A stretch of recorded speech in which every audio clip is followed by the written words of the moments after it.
Stress ஆனால் நீங்கள் என்ன பண்ணுவீங்கன்னு சொல்லுங்கள். சில பேருக்கு சாப்பிடுவாங்க, சில பேர் ஷாப்பிங் பண்ணுவாங்க, அவுட்டிங் போவாங்க.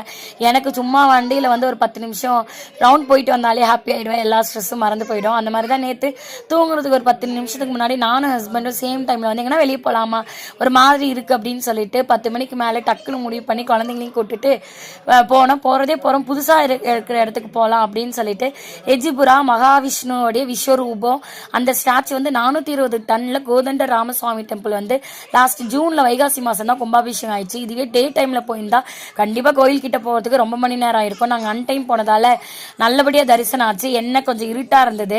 பெங்களூர் வந்து இந்த டிராஃபிக்கும் இந்த கிளைமேட்டும் பிரிக்கவே முடியாதுன்னு நினைக்கிறேன். சும்மாவே குளிரும். இதுலேயும் அன்டைமில் சொல்லவா வேணும், சரியான சில்லு. ஏதோ ஏசியே பெங்களூர் ஃபுல்லாக போட்டு வச்ச மாதிரி இருந்தது. அடிக்கிற குளிருக்கு நல்லா டீயை குடிச்சிட்டு ஒரு வழியாக 12 மணிக்குள்ளே ஆற்றுக்கு வந்தாச்சு. அங்கே போனதுன்னு சொல்லிட்டு இந்த 2 செயின் வாங்கினேன். இதோடைய ரேட் என்னன்னு சொல்லிட்டு கமெண்ட் பாக்ஸை கமெண்ட் பண்ணுங்கள்.